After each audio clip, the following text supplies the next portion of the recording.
nous, au PPRD, on ne va pas se laisser emporter parce que cet accord de Doha a quand même un peu corrigé. Vous voyez qu'il ne va pas entraîner autant de débats comme ça a été pour l'accord de Washington du 27, qui était carrément un accord qui n'est pas de paix que de nom, mais en réalité qui était un accord de trahison. La dernière fois sur ce plateau, vous avez affirmé sans abâche qu'il s'agit d'un accord plutôt commercial. Voilà, commercial, mais un deal qu'on opposait à la paix, mais sur nos minéraux. Et là, nous n'étions pas d'accord. Vous voyez que dans l'accord de principe ici, on voit tempérer cet accord-là. On annonce plusieurs négociations. Donc, il y aura encore plusieurs négociations. Peut-être qu'à l'issue de ces négociations-là, nous saurons préserver notre souveraineté. On a l'impression que Ferdinand Kambere, l'histoire se répète. Ce n'est pas la première fois que les fils et filles du pays décident de se parler pour faire taire les divergences, pour enterrer la hache de guerre. Il y a eu dialogue dans ces pays en 2002. Et nous savons à quoi cela a abouti. Et qu'est-ce qui serait différent cette fois-ci en acceptant d'ouvrir un dialogue constructif, global et inclusif? C'est pourquoi je pense, en tout cas de notre côté, c'est que cette fois-ci, nous nous demandions la table ronde de Bruxelles, à quoi elle a servi si après que nous ayons eu l'indépendance, c'était à 3 mois seulement qu'il y a eu des conflits entre Kasavubu et Lumumba et que de ça, Lumumba a été assassiné. Tout simplement par manque de programme, par haine. Qu'est-ce qui s'était passé? Et comment on ne peut pas éviter?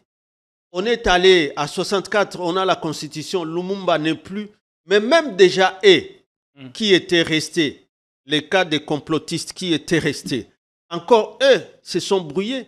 Finalement, inviction de Joseph Kasavubu. Ça, c'est 64. Et une année après, c'était la suspension de cette constitution de 64 pour que nous ayons une constitution d'IMP, Tshisekedi, Mobutu, Liao, tout le monde dedans, et qui étaient des auteurs de la constitution de Luluabourg. Et la dictature a fait 32 ans. On est allé à la conférence nationale. Pourquoi on n'a pas été capable de s'entendre, par exemple là? Alors, qu'est-ce qui serait différent cette fois-ci? Mais c'est comme ça que j'ai dit qu'ils acceptent d'abord ce principe.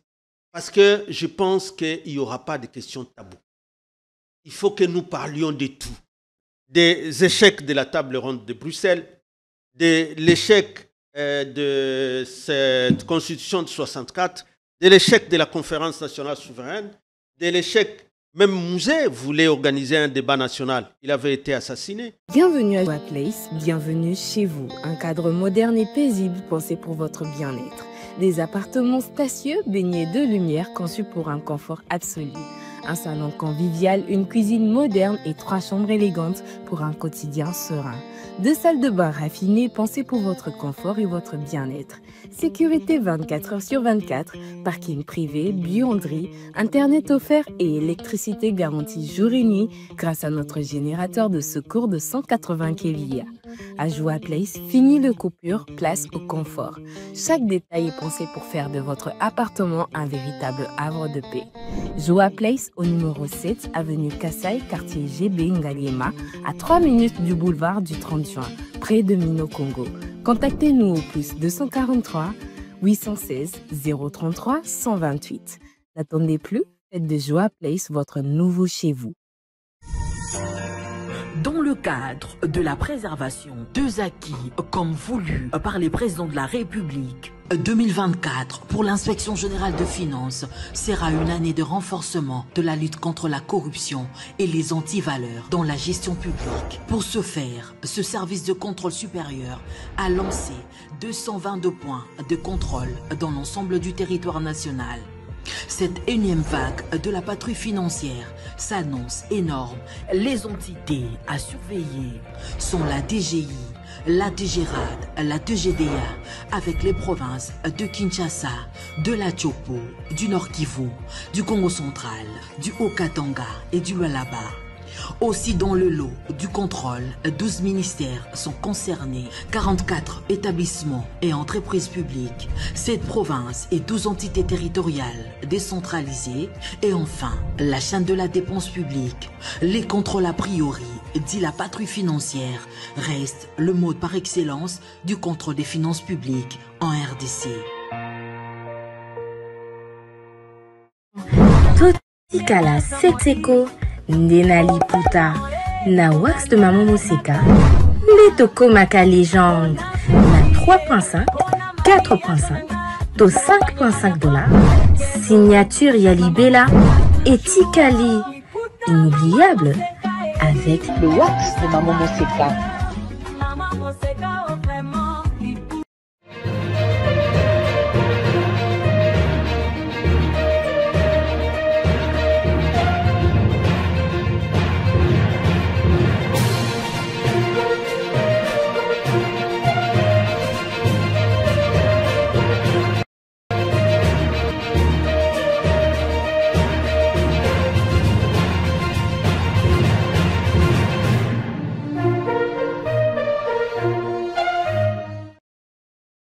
Maintenant que l'on a signé une déclaration de principe à Doha, jetant le base d'un dialogue constructif qui vise à mettre fin aux hostilités qui ravagent l'Est du pays depuis très longtemps, quel regard devons-nous donc avoir de cette nécessité, je dirais mieux, urgence qui se présente devant nous?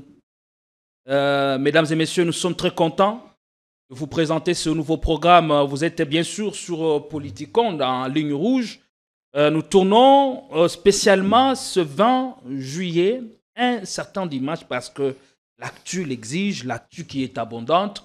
On prendra tout le temps d'en parler et de révéler les dessous véritables de tout ce qui se passe à Washington, à Doha. Doha qui vient se greffer au processus de Washington. Y a-t-il des incohérences ou des ambiguïtés possibles à relever dans la démarche des autorités de Kinshasa? L'AFC M23, qui est partie prenante pour parler aux négociations de Doha, a levé l'option, à travers leurs représentants, de ne pas se retirer des territoires déjà occupés. Et Kinshasa, pendant ce moment, tient un autre discours et exige le retrait progressif de troupes rwandaises sur le sol congolais. Comment y parvenir? Ce sera la principale question que nous allons poser à notre invité qui est avec nous. Merci de votre fidélité. Restez jusqu'à la fin car il y a de quoi se mettre sous la dent. Votre chaîne Politicon qui vous donne des indispensables pour un excellent moment de télé, comme on aime toujours bien le dire. Avec nous sur ce plateau, le très percutant, coriace, dynamique, Ferdinand Kambere Kalumbi, secrétaire permanent adjoint. C'est un honneur pour moi de vous recevoir. Soyez les bienvenus. Merci Gédéon. Encore une fois, merci pour l'invitation aussi. Merci pour la chaîne. Merci aussi au promoteur Jean-Pierre Kayembe. Merci à tous les techniciens, les héros de l'homme dans l'ombre qui ont encore permis ce matin que nous soyons visibles dans plusieurs salons, de ceux qui nous aiment et ceux qui ne nous aiment pas. Mais au moins que ce soit un dimanche, un bon dimanche pour tout le monde. Et vous avez suivi l'actualité, la signature de la déclaration de principe à Doha entre l'AFC M23 et le gouvernement congolais. Ça vous réjouit? Gédéon, vous connaissez bien notre position. Nous sommes de la résistance. Ce processus, depuis qu'il a commencé à Nairobi, à Luanda, et à Arusha, c'était à Doha, puis Washington, maintenant encore aujourd'hui à Doha. il y a eu une signature d'un accord de principe, on nous a dit. Tous ces processus-là, nous les acceptons parce que vous savez qu'en droit international, selon la Charte des Nations Unies, le règlement des conflits, c'est par les dialogues. Enfin, l'opposition a obtenu ce qu'elle demandait depuis longtemps au gouvernement congolais. Voilà, donc pour eux, je suis sûr que c'est salué du côté du M23 parce que c'est eux qui attendaient tout ce temps. De là où ça a été, qu'ils soient acceptés comme tel, comme partie prenante à des pourparlers qui ont commencé très longtemps du reste avec le Rwanda. L'Ouganda qui occupe notre pays par ses forces, là, c'est personne qui en parle. Et que donc aujourd'hui, c'est certainement une avancée diplomatique pour le M23 qui, de ces faits-là, est reconnu, l'AFC M23 est reconnu comme... Pas que pour le M23, pour le gouvernement congolais qui est engagé sur le front diplomatique. Je vais y arriver. Je parle d'abord pour ceux-là qui étaient considérés comme des pantins. Et ils n'avaient pas de revendications. Mais c'est encore ce pouvoir qui vient de les reconnaître maintenant par cet accord. C'est depuis, d'ailleurs, un peu avant, lorsqu'on a vu Doha, ça commence par aujourd'hui. Il y a eu déjà d'autres accords qui étaient signés, mais avec beaucoup d'hypocrisie, parce qu'ils signent, il faut passer des messages à la RTNC et après, on sent qu'il y a une froideur, on sent qu'il y a même des gens qu'on continue à poursuivre sous prétexte qu'ils sont en collision avec les rebelles, on ne sait pas lesquels. Mais aujourd'hui, ce sont ces pourparlers qui sont là. C'est peut-être pour les M23 parce que reconnus comme tels, même dans ces alinéas, dans les alinéas de l'accord où on parle de la restauration de l'autorité de l'État, l'impression que ça donne, c'est que contrairement au discours qui est développé ici, c'est qu'à Doha, on a reconnu que ces tâches appartiennent à deux. D'un côté, ceux qui dirigent le gouvernement de Kinshasa sur les territoires qui dirigent. Et maintenant, ceux qui sont là, et aussi, ils sont donc reconnus comme autorités de fait en réalité pour diriger ces pas-là. Donc, de ce point de vue-là, on peut se dire qu'il y a avancée diplomatique pour cesser des querelles inutiles. C'est un pas important que nous venons de marquer vers la paix et la sécurité dans l'Est du Congo, à travers la déclaration des principes signée entre l'AFC M23 et le gouvernement congolais? Oui, je pense. Parce qu'au moins des prétextes, par exemple, pour fermer les portes des banques à Goma ne sont plus justifiés. Le prétexte pour fermer les aéroports ne sont plus justifiés. Et je pense que même les routes pour permettre à cette population qui vient de s'ouvrir d'une guerre qu'elle ne connaît pas, la population de l'Ituri, la population du Nord Kivu, la population des barrières, que comme ils sont en pourparlers, quand vous voyez les chronogrammes qui est même dans cet accord-là, 10 jours, 8 jours, 15 jours, je pense que les choses vont aller très très rapidement. Ça n'a pas être qu'une mesure saluée du côté de cette population qui attend la paix. Mais pour nous, les résistants, surtout nous, on peut perdre, partant même du discours du président de la République, ancien président de la République, le discours du 23 mai adressé à la population. On se demande pourquoi tout ça n'a pas eu lieu avant. Tout ce que nous, on dénonce dans ça, que ce soit l'accord de Washington jusqu'à cet accord de principe, c'est la crainte. Nous émettons donc des craintes d'être à face d'une ère diplomatique. Parce qu'on... Pour notre part, c'était un dialogue entre Congolais qui pouvait mettre fin et à la crise politique, crise sécuritaire et tout ça.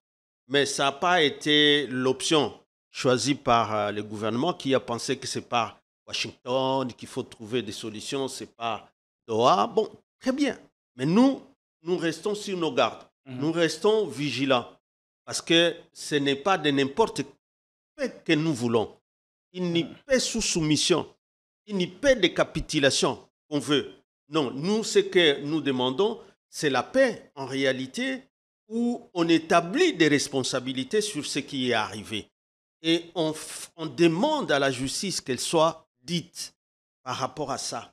Parce qu'entre-temps, cette idée ou une culture, finalement, on ne sait pas si elle est devenue, elle va demeurer africaine ou chaque fois qu'on a les manettes, on est au pouvoir, on croit qu'on n'a que des privilèges, on peut faire tout ce qu'on veut et qu'il n'y a pas de responsabilité. Non. Kabila, lorsqu'il prend le pouvoir déjà en 2021, les pays étaient divisés et c'était entre plusieurs factions rebelles et le gouvernement. Mais trop tôt, il a pensé que pour une des voies pour mettre fin à cette guerre-là, c'était d'abord l'adhésion au statut de Rome. Bon, ça n'a pas été suffisant. On a fait le dialogue intercongolais à Sun City. Et ça a permis à ce que tous les Congolais se mettent ensemble et qu'il y ait un gouvernement plus 4 et que finalement, il a promulgué une constitution. Une constitution, en réalité, je reviens souvent là-dessus, lorsque vous voyez l'équilibre établi pour instaurer l'État, la démocratie, pour que désormais accéder au pouvoir, il faut passer par les élections libres, démocratiques et transparentes. Mais que lorsque vous dirigez en tant que majorité au pouvoir, vous ne devenez pas Dieu non plus. Il y a des actes que vous ne pouvez pas commettre. C'est ça l'état de droit. C'est comme ça qu'il y a des dispositions pénales. De manière à ce que lorsque vous commettez des actes de haute trahison, vous puissiez être poursuivi. Mais il y a une procédure. Il y a encore un cheminement parce que jusque-là, notre Cour constitutionnelle n'a fait les preuves en poursuivant les anciens. Pas en poursuivant ceux qui sont là, pour contrer, pour prévenir la crise des élections. Même à votre temps, on n'a jamais constaté la Cour constitutionnelle poursuivre ceux qui sont en fonction. Non, donc, c'est une Cour constitutionnelle qui est en train de faire ses preuves et qui n'a pas encore relevé tous les défis peut-être qu'on attend d'elle. C'est ce que je voulais vous dire, que pour ça, je crois encore une fois, il faut beaucoup remercier Kabila. Sa volonté d'accompagner ces réformes du pouvoir judiciaire, où maintenant nous avons la cassation, nous avons le Conseil d'État, nous avons la Cour constitutionnelle, certes qui a mis longtemps ça se mettre en place, ça a pris plus ou moins 10 ans parce que de la Constitution promulguée en 2006, et finalement, on est là installé qu'à la loi organique, c'était en 2013, octobre 2013, et pour l'installer qu'en 2015.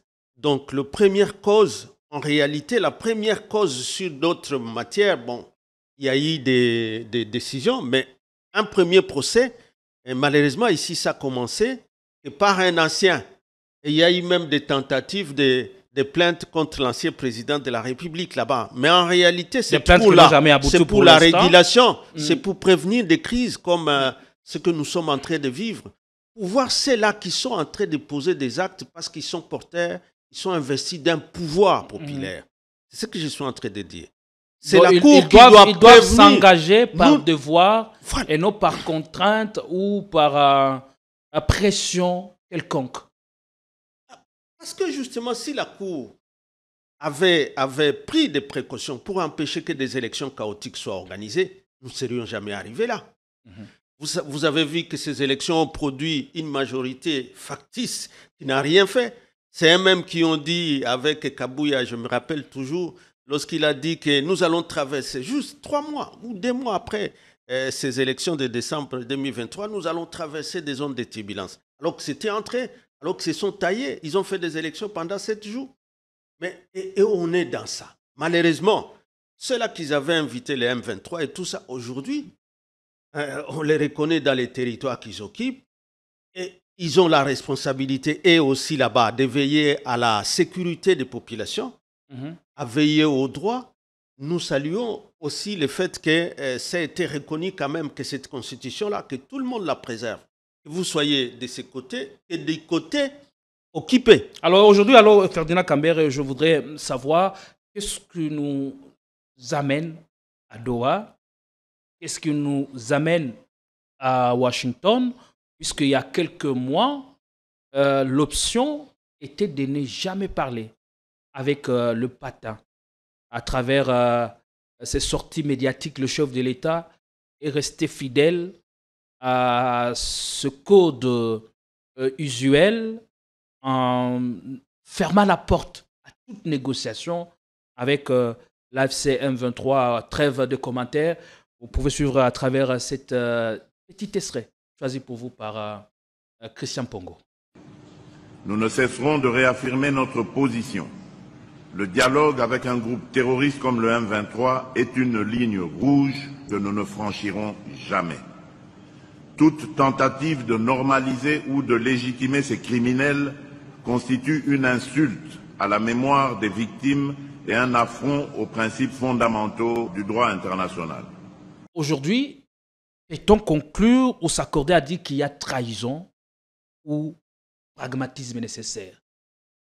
Voilà pourquoi je vous ai dit que nous, au PPRD, on ne va pas se laisser emporter parce que cet accord de Doha a quand même un peu corrigé. Vous voyez qu'il ne va pas entraîner autant de débats comme ça a été pour l'accord de Washington du 27, qui était carrément un accord qui n'est pas de paix que de non, mais en réalité qui était un accord de trahison. La dernière fois sur ce plateau, vous avez affirmé sans abâche qu'il s'agit d'un accord plutôt commercial. Voilà, commercial, mais un deal qu'on opposait à la paix, mais sur nos minéraux. Et là, nous n'étions pas d'accord.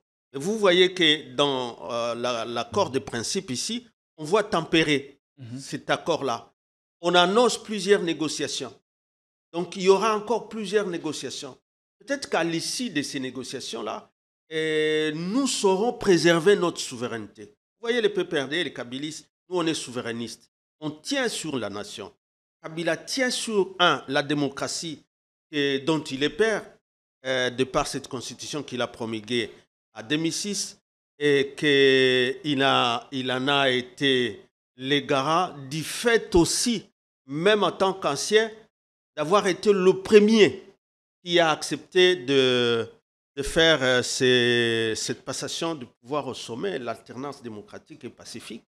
Et à cela, je crois que c'est de bons droits qu'il puisse être jaloux de tout celui qui veut tripatouiller la Constitution pour nous ramener dans la dictature. Alors aujourd'hui, on s'engage. Et que donc, en tant que souverainistes, nous faisons l'alerte pour dire, attention, vous annoncez, c'est vrai, plusieurs dialogues. Celui qui a entendu, c'est le dialogue national inclusif. Il faut qu'il soit concerné.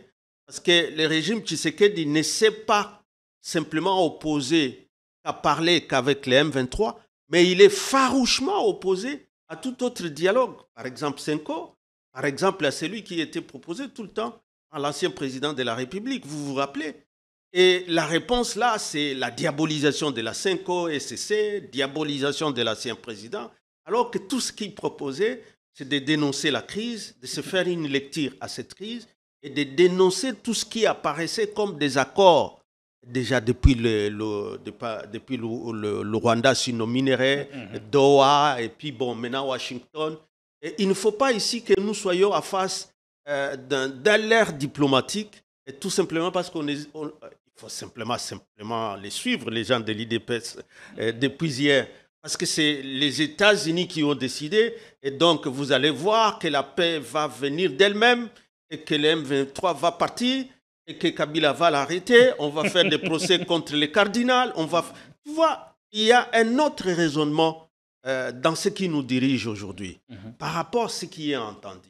C'est comme s'ils ont besoin de cette diplomatie des façades par les puissances, et qui va s'imposer sur les intérêts des Congolais. Et c'est là où nous appelons la population à la vigilance. Vous parlez d'une diplomatie de façade. Ma question, c'est de savoir qu'est-ce qui nous conduit alors à Doha, alors qu'il y a quelques mois, l'on ne s'attendait pas à négocier avec ceux-là qu'on qualifiait hier de patins. Est-ce qu'il y a le chef de l'État ou le gouvernement congolais a-t-il violé sa ligne? On est allé au-delà de la ligne rouge tracée par le gouvernement congolais, ou il s'agit tout simplement d'un pragmatisme nécessaire. Ou on accepte de dialoguer avec le patin d'hier par pression. Par pression, je crois plus l'idée, lorsque vous les voyez passer dans le média, parce que les discours qui tiennent après Doha, c'est quoi? C'est de dire, qu'est-ce qu'ils ont encore dit? C'est de dire, voilà, avec Doha, maintenant, nous avons un accord qui va ramener, comme je venais de le dire, la paix de soi. Alors que la lecture par les autres qui ont contresigné le même accord, c'est une autre. Nous ne partirons plus d'ici. Il n'est écrit nulle part dans cet accord que nous devons sortir ou nous devons nous retirer. Alors, il faut mettre en œuvre cet accord pour ne pas créer une balkanisation des façades. Voilà, de faits, pardon. Voilà. Une balkanisation de faits. Parce que ça peut être comme ça.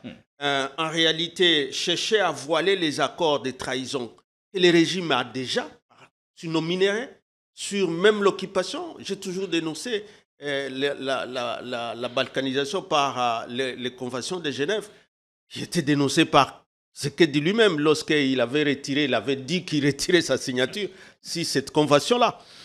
Mais alors, est-ce que ce n'est pas là où ils sont en train de nous amener petit à petit?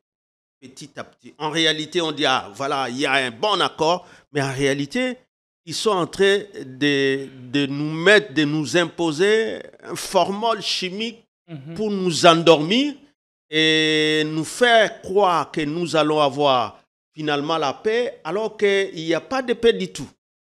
C'est là que, comme nous, résistants, nous disons, attention, nous devons savoir tout ce qui se trame derrière. Parce que de tout ce temps, Félix a toujours voulu parler qu'avec Kagame. Maintenant, aujourd'hui, il ne parle qu'avec les M23.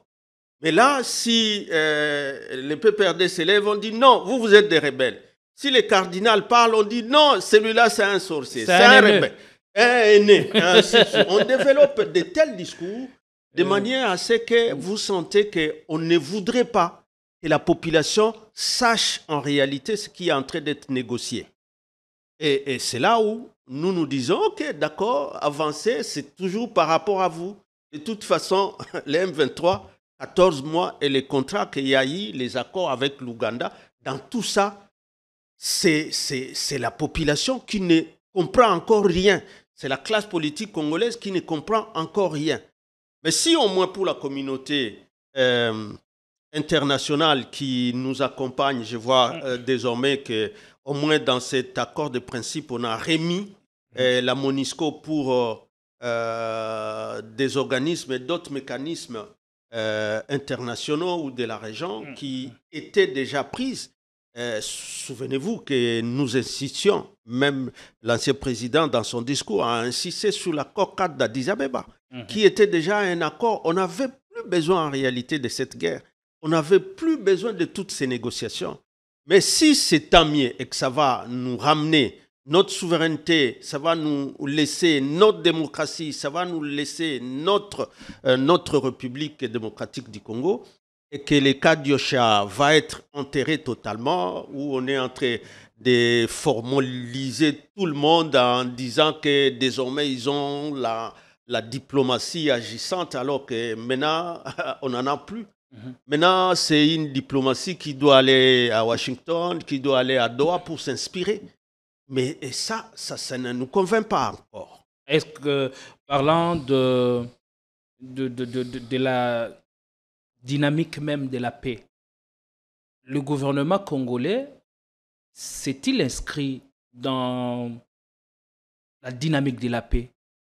Non, ou c'est plutôt le Rwanda ou le M23 qui n'entendent pas les choses de cette oreille, puisqu'au lendemain de la signature de cette déclaration de principe, on relève de contradictions ostentatoires de la part du gouvernement congolais comme de la part du gouvernement de la délégation du M23 à Doha. Pour le gouvernement congolais, il faut le retrait de M23.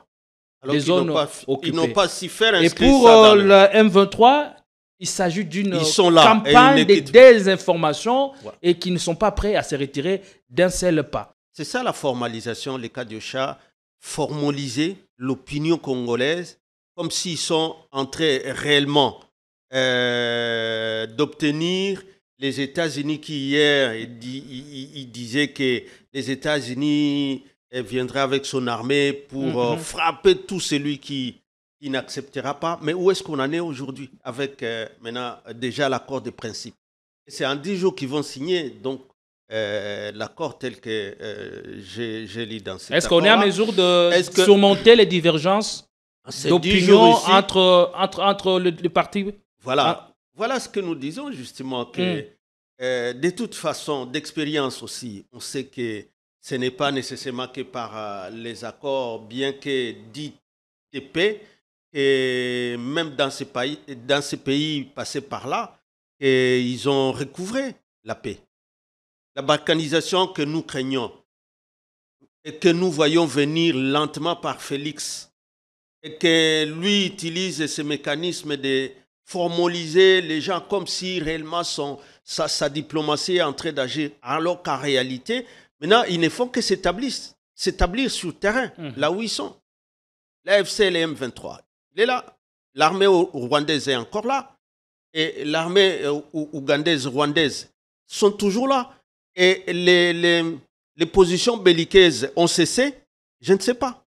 Le Sud-Soudan, bien que balkanisé, est-ce que le Sud-Soudan a eu la paix en réalité? Les accords qui ont été signés de paix, mais où la population était toujours flouée. Aujourd'hui, les conflits ont continué. Prenez la Libye. Est-ce qu'après les accords signés, après l'assassinat de Kabila, de Kadhafi, c'était des fiefs rivaux. La Libye que tout le monde connaissait là. Prenez même l'Ukraine. Avant 2022, il y a eu des accords. Mais entre-temps, l'agresseur, il s'armait. Et après, c'était encore la guerre. Est-ce que ce n'est pas la position qui est en train d'être de l'autre côté, du côté du Rwanda? L'Ouganda est toujours là. Est-ce que Félix n'est pas en train de nous distraire dans un truc où en réalité, il est en train de céder une partie du territoire national? Le climat de méfiance persiste entre les deux parties? D'abord, vous voyez bien qu'au lendemain de l'accord, ils ne savent même pas parler le même langage. Au lendemain déjà de l'accord, ils ne savent pas avoir le même langage sur un texte signé par les deux. Et maintenant, nous les nationalistes, nous les souverainistes, nous qui voyons, qui dénonçons les régimes d'avoir engagé le pays dans des accords hasardeux, dans des accords suspects, dans des accords de trahison sur nos minéraux, est-ce qu'ils ne sont pas en train de vouloir se couvrir derrière les États-Unis, derrière le Qatar, pour en réalité couvrir ces accords de haute trahison? Et ainsi sortir propre que non, nous on avait négocié, mais en réalité qu'il y a en dessous des tables autre chose qui soit favorable aux intérêts des Congolais. Oui. Il y a impérieuse nécessité de négocier. C'est qu'on ne s'est pas récupéré par la force.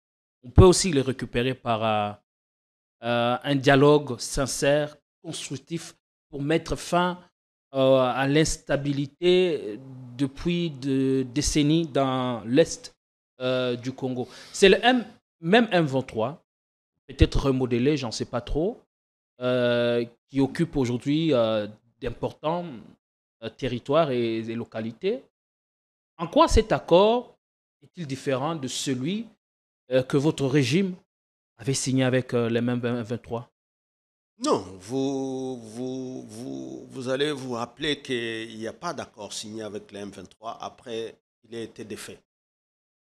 Il y a eu simplement à Kampala ce qu'on a appelé la déclaration de Kampala de décembre. Vous voyez les M23 s'engager à ne plus jamais prendre les armes contre la RDC. C'est lui qui a armé les M23, c'est le régime de Tshisekedi. On ne s'engage pas à prendre les armes sans qu'il y ait négociation. C'est ça, c'est ce que je dis. Il y a une négociation qui a abouti par des déclarations, c'est pareil. Parce que cette déclaration de décembre 2013 vient après qu'il y ait eu déjà l'accord cadre d'Addis Abeba du 24 février 2013, où là, il était dit clairement que les pays de la région, voilà, parce que là, dans cet accord, ce que j'aime, les pays étaient cités nommément. Et tous ces chefs d'État avaient signé cet accord-là, entre eux. Et le secrétaire général Ban Ki-moon n'avait signé que comme témoin. Ce n'était pas un accord imposé. Comme maintenant on dit, bon, c'est tel État, c'est telle puissance qui vous impose. Mais en réalité, il n'y avait pas de médiation à l'époque pour assurer la tenue de négociations entre le gouvernement congolais et le M23 à l'époque? Non, la médiation, c'était par Kampala. Ouais. Kampala, il y avait le ministre de la Défense, il y avait notre ministre Raymond Chibanda, il y avait plusieurs autres personnalités qui allaient là-bas pour négocier avec eux. Et que lorsqu'on était à position de force parce qu'ils étaient défaits, et ils n'avaient plus cette force d'arracher la signature du gouvernement sur un accord avec eux.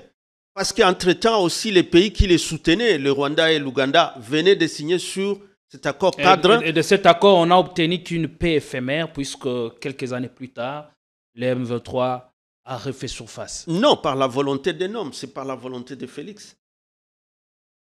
Félix n'a pas trouvé les M23.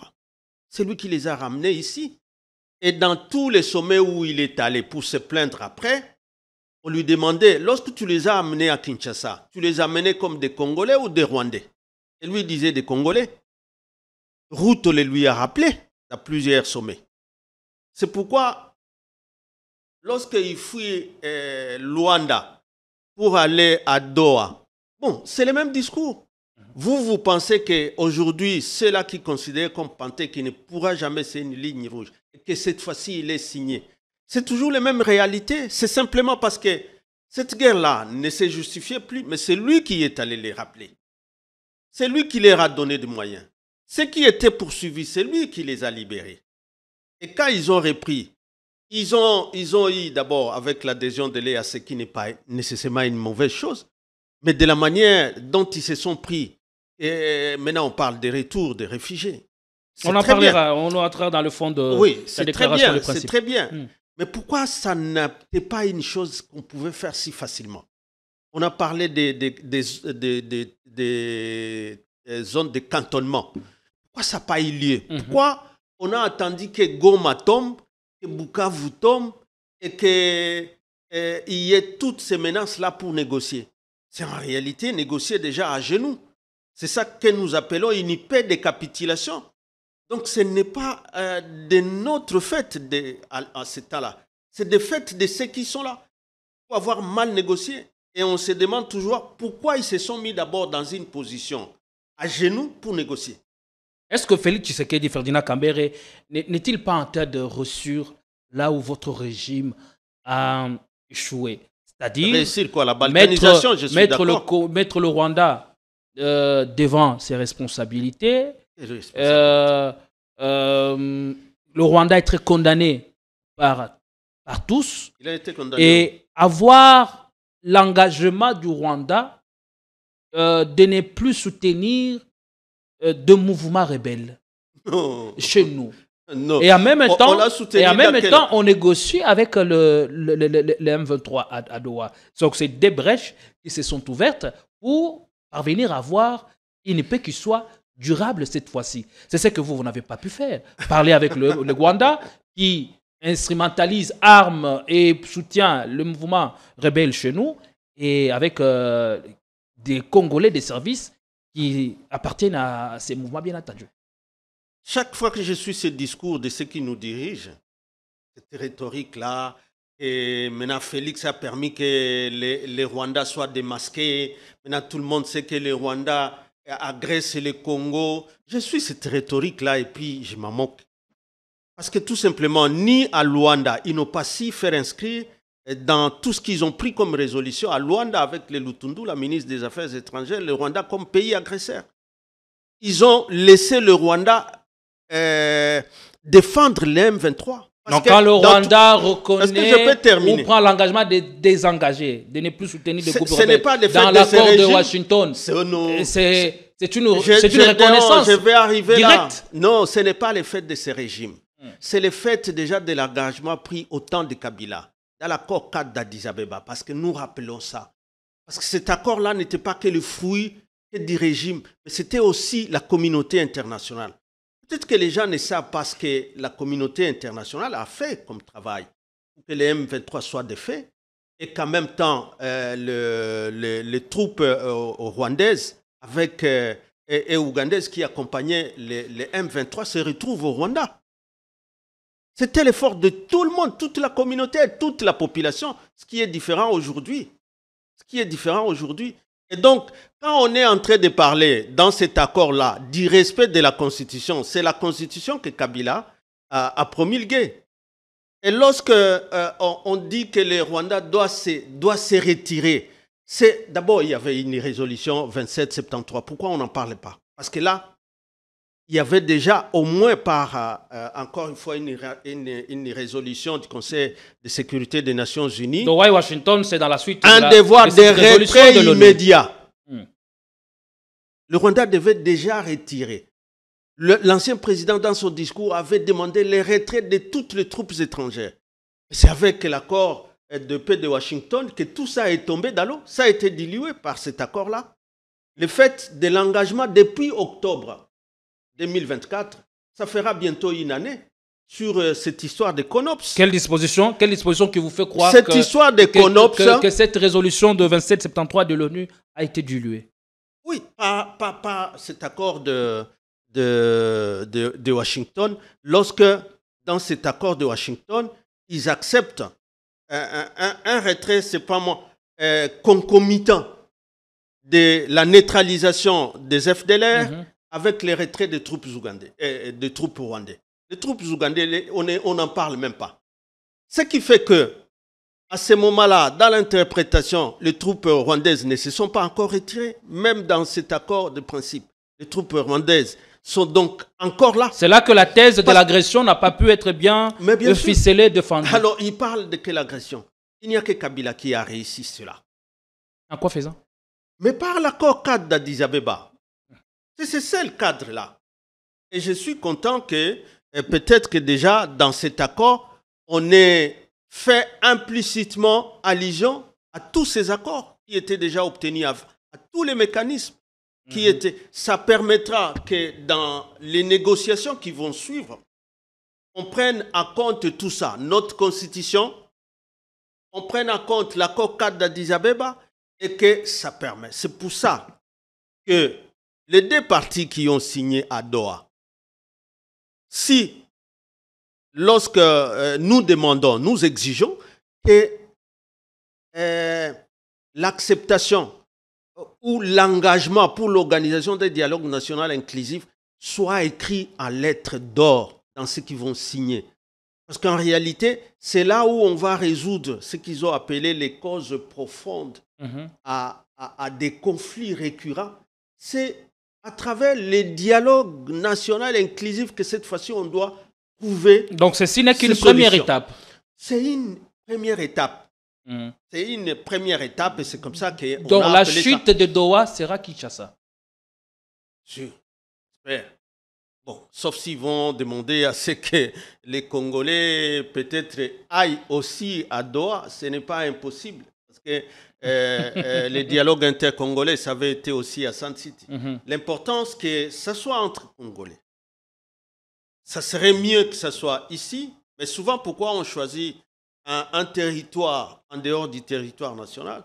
C'est parce que lorsque il y a des gens qui vont demander que, comme Félix a peur d'aller à Goma, que cette fois-ci, ces dialogues, pour montrer qu'il y a des crispations de climat, est-ce qu'on peut organiser ça à Goma? Est-ce qu'on peut organiser ça à Bukavu? Et à votre avis, ceux qui sont à Goma, lorsqu'on voudra organiser ça à Kinshasa, ils vont dire qu'il y a un jugement. C'est ce qu'ils ont appelé une mesure. Comment ils ont appelé? Une mesure de confiance. Donc, tout ce qu'ils mettent sous la liste là, l'annulation des condamnations et tout ça, en 10 jours, est-ce que le régime de Kinshasa auront annulé toutes ces condamnations, toutes ces poursuites, ainsi de suite, pour arriver à signer cet accord-là. Nous, on est en train que de les encourager. En tout cas, ce qui est souhaité, c'est le dialogue national inclusif. Il faut en tout cas assainir les mesures de confiance entre partis. Et à votre avis, lorsqu'on parle du retrait du M23, à quel moment de l'étape ou du processus ceci devrait intervenir? Non, ce n'est plus à l'ordre du jour. En lisant cet accord de principe, ce n'est plus à l'ordre du jour. Le M23, c'est Félix qui a accepté que c'est des Congolais. Nous allons encore changer ça. Il ne faut plus revenir sur ça parce qu'il y a déjà cet accord de principe. Donc, lui a déjà accepté, c'est une rébellion. Et je vous avais dit, en droit international, une rébellion, une insurrection, c'est reconnu à un peuple ou une portion du peuple qui revendique un droit qui est violé par un régime en place. Et c'est tellement que dans les revendications, par rapport à la démocratie, par rapport à certains droits d'un peuple, qui sont des revendications de l'AFC et du M23, et qui se trouveraient fondées dans la Constitution, bon, ils ont accepté de signer à Doha et à tout ça. Et à ce moment-là, bien que ça soit retenu comme une infraction, mais lorsqu'on recherche la paix, c'est excusable. C'est comme on appelle ça, c'est amnistiable. Ça devient une petite infraction par rapport à un objectif ultime qu'on est en train de rechercher, qui est la paix.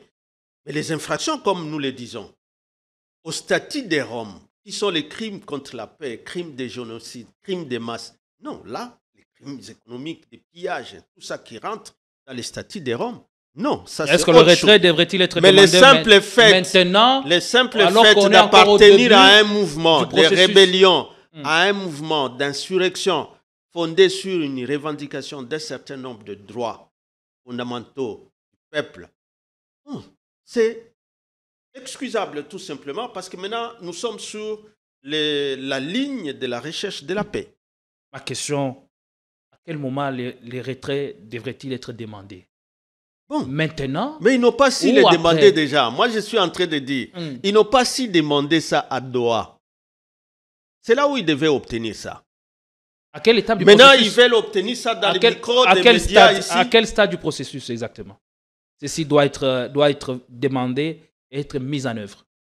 Vous savez, en réalité, si Félix avait compris les conseils de l'opposition que nous donnions, lorsque nous saluons avec lui aussi les résolutions, la résolution 2773, c'est à ce moment-là que s'il acceptait d'organiser les dialogues, par exemple, proposés par la CENCO et l'ECC, c'est à ce moment-là que nous tous, nous allions nous en tenir qu'à cette résolution pour demander que les Rwandais retirent déjà ses troupes. Nous demandions qu'à plus du Rwanda, que l'Ouganda retire ses troupes. Ils font quoi? On continue à massacrer à Beni, à Wicha.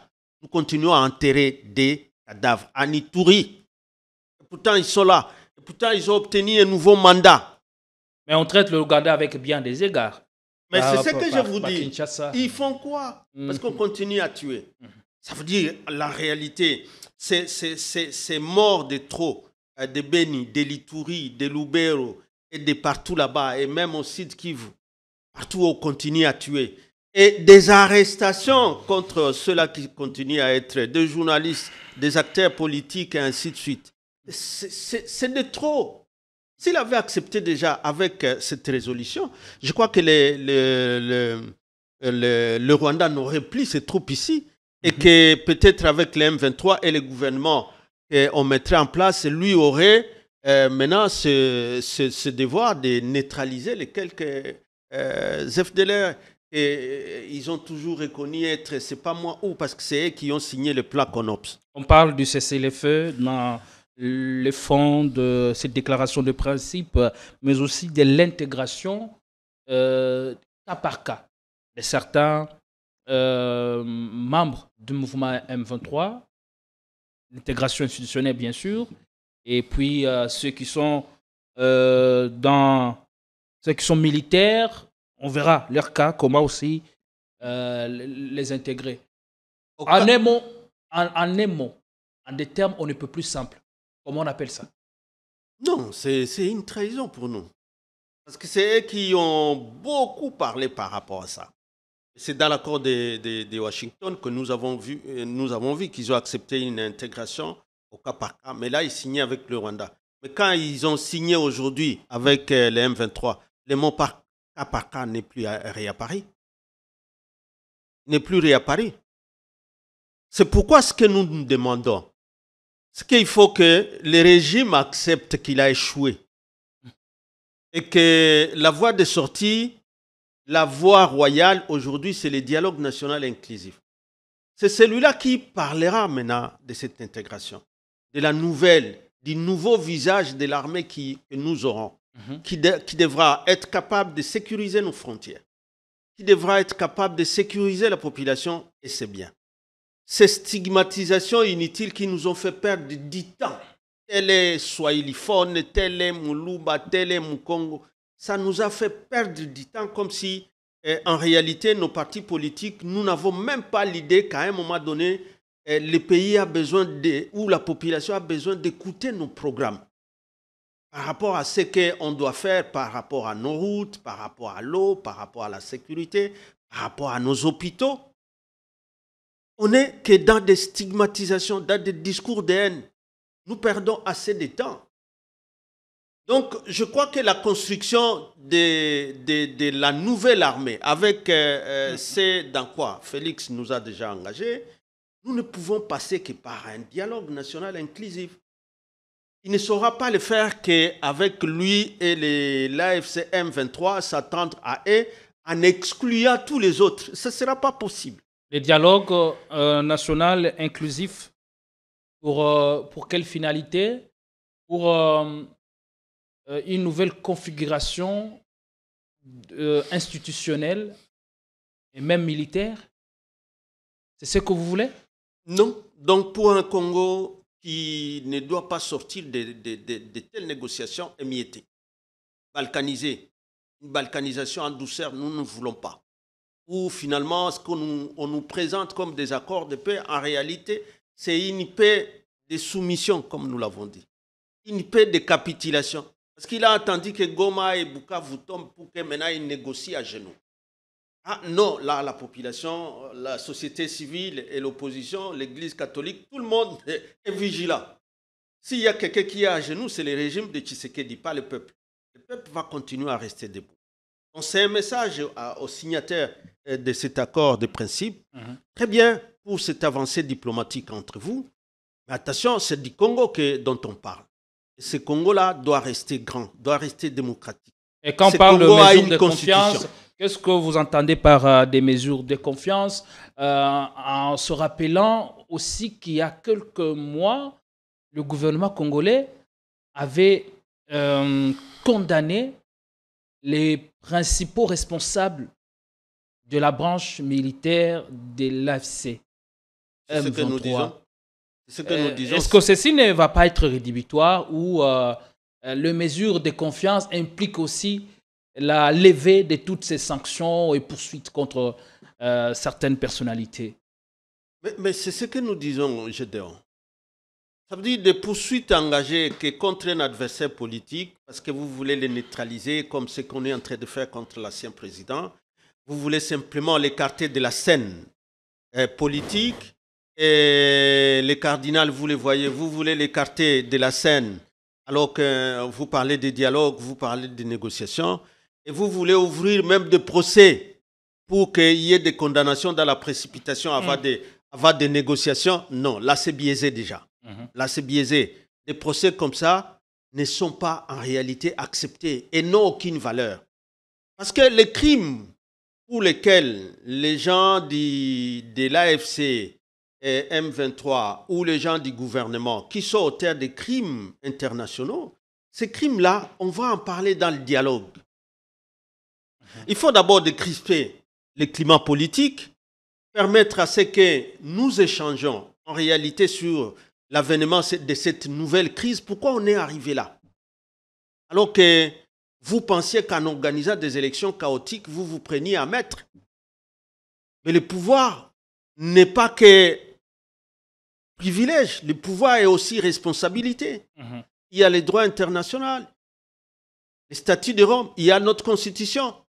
Et que donc, de ces vérités-là, et examiner les causes profondes. Pourquoi ces crises récurrentes? Pourquoi depuis 60, est-ce que la classe politique congolaise n'a jamais été capable de se choisir un discours politique potable qui permette à ce que les populations aillent aux élections et organisent des bonnes élections, qu'il y ait organisation de bonnes élections qui rassurent tout le monde, et que les gouvernants qui ont gagné, qui ont la majorité, sachent que c'est de la responsabilité. Et s'ils commettent des actes qui violent la Constitution et qui soient graves, il y a aussi des poursuites pénales à leur encontre. Ça peut nous permettre à éviter chaque fois ces velléités de vouloir rechercher la guerre par les pouvoirs, par des coups d'État, le pouvoir par des guerres. On a l'impression que Ferdinand Kambéré, l'histoire se répète. Ce n'est pas la première fois que les fils et filles du pays décident de se parler pour faire taire les divergences, pour enterrer la hache de guerre. Il y a eu dialogue dans ces pays en 2002. Et nous savons à quoi cela a abouti. Et qu'est-ce qui serait différent cette fois-ci en acceptant d'ouvrir un dialogue constructif, global et inclusif? C'est pourquoi je pense, en tout cas de notre côté, c'est que cette fois-ci, nous demandions la table ronde de Bruxelles. À quoi elle a servi si après que nous ayons eu l'indépendance, c'était à 3 mois seulement qu'il y a eu des conflits entre Kasavubu et Lumumba et que de ça, Lumumba a été assassiné. Tout simplement par manque de programme, par haine. Qu'est-ce qui s'était passé? Et comment on ne peut pas éviter? On est allé à 64, on a la constitution, Lumumba n'est plus, mais même déjà qui étaient restés, les cas des complotistes qui étaient restés, encore eux se sont brouillés. Finalement, inviction de Joseph Kasavubu. Ça, c'est 64. Et une année après, c'était la suspension de cette constitution de 64 pour que nous ayons une constitution d'Impère, Tshisekedi, Mobutu, Liao, tout le monde dedans, et qui étaient des auteurs de la constitution de Luluabourg. Et la dictature a fait 32 ans. On est allé à la conférence nationale. Pourquoi on n'a pas été capable de s'entendre, par exemple? Alors, qu'est-ce qui serait différent cette fois-ci? Mais c'est comme ça que j'ai dit qu'ils acceptent d'abord ce principe. Parce que je pense qu'il n'y aura pas de questions taboues. Il faut que nous parlions de tout. Des échecs de la table ronde de Bruxelles, de l'échec de cette constitution de 64, de l'échec de la conférence nationale souveraine, de l'échec, même Mouzé voulait organiser un débat national. Il avait été assassiné. Il n'y a que Kabila qui a réussi avec les dialogues. Donc, avant ça, il y a eu, mais les dialogues inter-congolais de Sun City a fait le preuve, parce que moi, il y a eu une constitution qui a fait le preuve de l'organisation des élections à 3-4 reprises. Mais malheureusement, la 4e reprise, ça a été l'organisation des élections chaotiques qui nous a replongés dans la crise. Alors, il faut qu'on parle dans un dialogue. Ce n'est pas sur cette table que moi, je vais émettre tout ce que je pense. Et il ne faut pas que nous soyons les seuls à penser. Kabila a dit, en revenant dans les pays, il fait sa part de résistance pour éviter l'implosion du pays, en revenant à Goma chez lui. Et dans ce qui arrive aujourd'hui, dans l'évolution, ou ce qu'on appelle pas avancer, en réalité, c'est sa présence à Goma aussi qui est restée une équation dans tout ce qui réfléchit sur le retour de la paix. Et alors, même si ça dérangeait Kinshasa, même si ça fait poser des questions dans certains milliers autres, mais au moins sa présence, ça fait que non seulement il n'y a plus le pacte Senko et SCC qui fait réfléchir, mais aussi sa pensée, son discours sur l'unité du pays, sur la démocratie. Comment on ferait alors pour faire valoir les résolutions qui seront issues de ces dialogues où il n'y aura pas de questions taboues comme vous essayez de le dire en 1 minute? Oui, parce qu'en tout cas, ce dialogue ici a cette chance d'avoir déjà certains piliers sur lesquels il est assis, contrairement à tous les autres. Parce que d'abord, nous avons cette expérience de plus de 60 ans, des crises récurrentes, et que maintenant, avec Kabila, les 18 ans dont on parle, nous avons une constitution. Au moins que même à Doha, ils ont signé que cette constitution doit être respectée. La constitution ne sera pas mise de côté lors du dialogue? Non. Parce qu'on a suivi même un député qui a dit lors du dialogue, on mettra sous table la question liée au mandat du chef de l'État. On dira que le chef de l'État n'a pu faire qu'un seul mandat. Bon, ça ne sera qu'une proposition qui viendra de sa famille politique ou de son bas ou de son camp. Et nous avons l'autre avancée, c'est que sous le plan de l'adhésion des statuts de Rome, qui était depuis 2002 obtenu par l'ancien président de la République, aujourd'hui, il y a des réformes du code pénal 2015 ici, c'est des avancées. Nous avons la Cour constitutionnelle, si elle est en réalité bien composée par des magistrats qui prennent leur indépendance par rapport aux politiques et qu'ils ne se laissent pas emporter dans les bottes de ceux qui gouvernent. Nous n'aurions même pas besoin de... Dans ces pays, ce ne sont pas les instruments juridiques qui manquent. Mais c'est ce que je dis. Maintenant, là, je parle maintenant mais on n'arrive pas à le mettre en application. Voilà pourquoi maintenant je m'adresse à des hommes qui ont ces responsabilités. Peut-être on devra corriger la manière de les désigner. Pour qu'ils aient une certaine indépendance vis-à-vis du pouvoir exécutif qui est en réalité les délinquants, selon les droits pénals constitutionnels. Parce que ceux qui délinquent, ceux qui doivent délinquer, c'est le président de la République, le Premier ministre. C'est eux qui sont poursuivables en réalité, en fonction, en réalité, devant la Cour constitutionnelle. Alors, nous devons, lorsque nous y envoyons des gens, nous envoyons des gens qui voient déjà, qui connaissent bien toutes ces crises-là. Parce que si la Cour faisait bien, et le Parlement, et les principes de séparation du pouvoir, existaient, en réalité, nous n'aurions pas à avoir besoin de Doha, de Washington pour parler de notre pays. Les crises allaient trouver des solutions à travers nos institutions. Mais ici, il n'y a plus d'institutions. Malheureusement, c'est comme ça qu'on parle de la crise. Allez, beaucoup de choses à dire et à redire sur la déclaration de principe qui a été signée depuis quelques heures à Doha entre l'AFC M23 et le gouvernement congolais. Eh bien, le regard est fixé sur les prochaines étapes. Nous attendons que Doha puisse nous donner la paix. C'est ce dont les Congolais ont le plus besoin. La paix, je dis que Doha donnera la paix et si clairement, lorsque les deux parties vont signer là-bas, ils vont s'engager pour qu'il y ait l'organisation des dialogues nationaux inclusifs. Pour qu'ils réfléchissent sur comment consolider les institutions. Comment nous pouvons chaque fois avoir les principes de séparation du pouvoir. Une CENI indépendante et une Cour constitutionnelle indépendante. Pour ça, il faut que vous, politiques, vous ne puissiez pas vous mêler ou qu'il y ait interférence dans le fonctionnement de toutes les institutions. Mais c'est censées être indépendantes et garder leur ça ne peut leur pas rôle. manquer. Les velléités pour ceux-là qui gèrent, qui ont le goût de gérer, et ils oublient qu'il y a des responsabilités, ils ne voient que des privilèges, des détournements et tout ça. La tendance d'intimider la justice est là. Mais c'est à la justice aussi, par les hommes qui la dirigent, de savoir tenir tête. Merci. Voilà. On prend le dernier sujet. Pendant une minute, on est déjà dans le dernier virage de cette émission. Et il y avait un autre. Le chef de l'État poursuit la cure dans son entourage. Depuis quelques heures, ceci n'est plus un secret pour personne. Apprend-on, de sources dignes de foi, que le général Franck Toumba est aux arrêts. Qu'en pensez-vous? Alors que l'on s'engage pour mettre fin à cette guerre cyclique qui ensanglante l'Est du Congo, il y a des gens à l'interne, en intelligence certainement avec les ennemis de la paix, qui décident ou qui veulent mettre fin à la vie du chef de l'État. Qu'est-ce que je peux savoir de ça?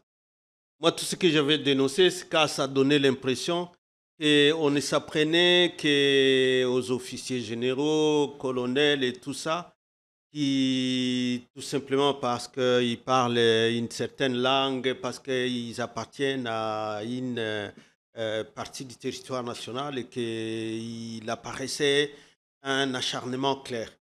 Mais est-ce que nous pouvons empêcher, nous, à un pouvoir, au pouvoir surtout judiciaire, de réprimer les infractions? Non.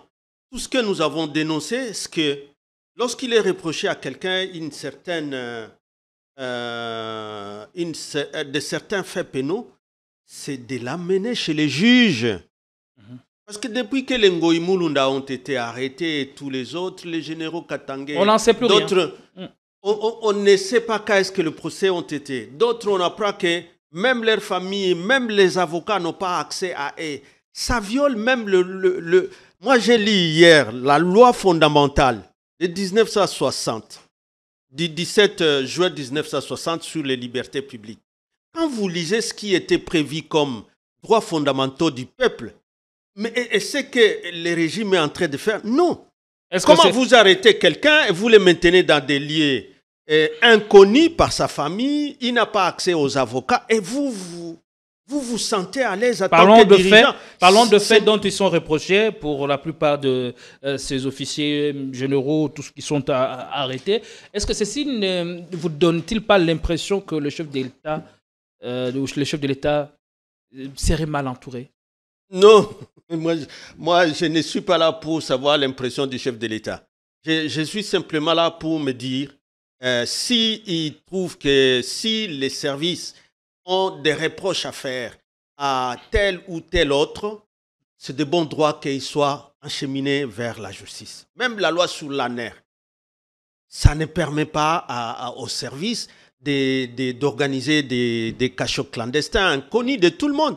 Ouais. Ce qui est ici, et que nous les agents de l'ANER, ce sont aussi des OPJ à compétence générale. À compétence générale. Dans une matière, dans une certaine à compétence restreinte plutôt. Mais ce que nous reprochons, parce que c'est souvent ce qui est cogité dans les cas adverses et dit dans les réseaux sociaux que nous suivions, tout ce qu'on voulait monter contre l'ancien, comme procès contre le cardinal, comme procès contre l'ancien président de la République, parce que simplement leur opinion par rapport à la crise était librement donnée dans des discours, dans des interventions, mais que pour ça, ils voulaient organiser des procès. Si c'était pour ça qu'on commence à arrêter tel ou tel autre, et c'est pour ça que je dis, mais c'est lui qui est arrêté, pourquoi on ne l'amène pas à justice pour se défendre? Les mal, vraiment, lorsque on veut justifier la tyrannie, et donc même la tyrannie, l'insurrection plutôt ou la rébellion, c'est d'organiser la tyrannie telle qu'on est en train de le faire, où les gens sont arrêtés sans être jamais jugés, sans être jamais visités par leur famille, sans être jamais assistés par un avocat. Et le cas Kiaboula, dont l'affaire semble être brutale, c'est lui qui est passé de kabiliste à tshisekédiste parce qu'il est le transfuge du PPRD. Kiaboula a pris les larges, il a pris la poudre de scampette. À ce jour, il est signalé en Afrique du Sud en quittant clandestinement le pays après sa convocation par le ministre de l'Intérieur, Jacques Chabani, pour être entendu sur des propos qualifiés, jugés controversés par le pouvoir de Kinshasa. C'est ça qui me fait rire. Votre avis?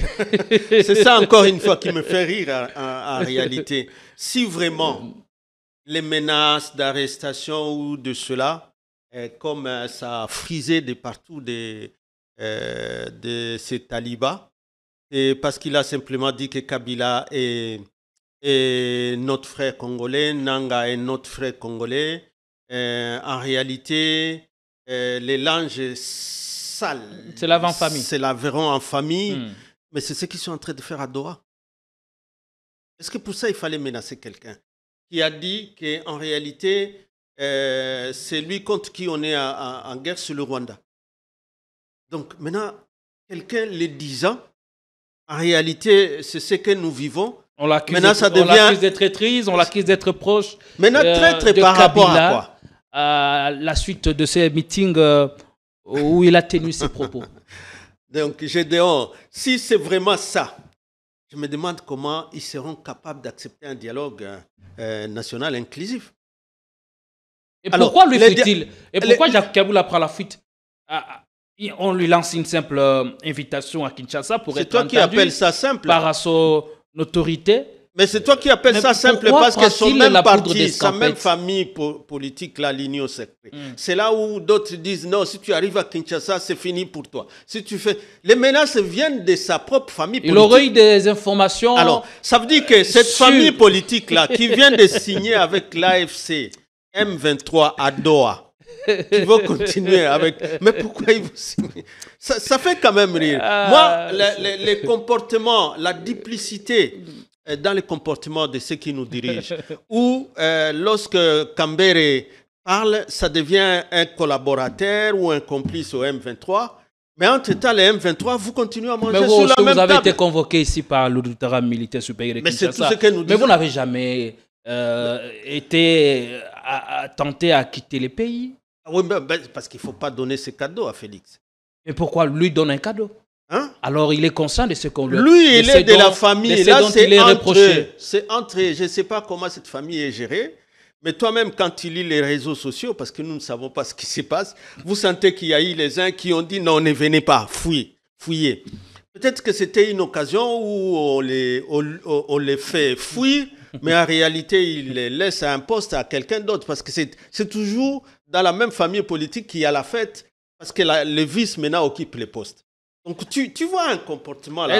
Est-ce qu'on peut appeler ça le prix de l'inconstance, de la transhumance, le prix de la trahison? Oh, Gédéon. C'est le régime ici qui est en train de nous plonger dans un flou artistique. Parce que je rappelle que tous ceux qui étaient avec Kabila sont en train de payer aujourd'hui de leur choix, d'avoir accepté rejoindre Tshisekedi. Comme qui? Il y en a qui continuent à faire les louanges du régime qui était avec Kabila. Ils font les louanges même quand la population souffre. Il y en a même qui vous disent nous ne savions pas ce qu'ils faisaient quand on était là, nous avons été utilisés, alors que c'est eux qui s'appelaient experts et savants autour de lui. Ils continuent les louanges, mais entre-temps le pays est dans le chaos. Ils ne savent même pas lui donner un petit conseil pour dire mais de là où nous étions, de là où tu as eu la République, où Kabila t'a laissé la République, et de là où nous sommes, le pays sombre, le pays est dans le gouffre. Merci. Il faut faire... il y a un autre débat que j'ai suivi, où les gens dans les médias, c'est ça que j'ai cherché, où ils vous disent, bon, maintenant, ils disaient que le 30 juin, ils seront déjà à Kinshasa, maintenant, ils se contentent de rester. J'ai dit, ma femme, c'est quel régime ça? Mais eux qui ont parlé de la moindre escarmouche, Goma n'était pas encore pris. Et qui ont dit qu'un seul Congolais, s'il était tué, c'est Kigali ou un village conquis par les M23. Goma n'était pas pris. Maintenant, ils font la fête lorsque même les chefs-lieux de la province du Nord Kivu est parti, les chefs-lieux de la province du Sud Kivu est parti, et ils font la fête. Et ils disent, bon, vous aviez dit le 30 juin. Donc, ils voulaient que ces gens viennent le 30 juin. Parce que la population veut qu'il n'y ait plus de guerre, qu'il n'y ait plus de tyrannie, qu'il n'y ait plus de gens arrêtés parce que simplement, quand vous vous réveillez, que vous voulez les coller au M23, vous les collez au M23 pour créer des procès pénaux. C'est ça qu'on ne veut pas. Et la population va qu'à ses occupations. On rouvre les routes, on rouvre les banques à l'Est aussi, on rouvre les aéroports. Enfin, qu'on n'oblige plus la population à passer par le Rwanda pour aller quitter Goma pour aller à Butembo. Merci. Je dois paraphraser Jean de La Fontaine qui disait « Apprenez que tout flatteur vit au dépens de celui qui le coûte ». Même ceux-là qui ont juré fidélité et loyauté à Félix Tshisekedi, il y a deux personnes que je ne trahirai jamais. Dieu et Félix Tshisekedi, aujourd'hui, sont en train de nous montrer leur vraie nature. Voilà. C'est pour dire que apprenez à vous méfier de gens et de tout ce qu'ils peuvent dire, de la gloire, la louange, tout ça, tous ces chants-là. Donc je crois qu'à ça, il faut plutôt dire à tous ceux qui sont responsables et qui occupent des postes. Ouvrir l'œil et le bon. Non, ça veut dire que c'est la loi. C'est ça qui vous guide. Vous êtes un général, vous êtes un chef d'État, je ne sais pas moi quoi.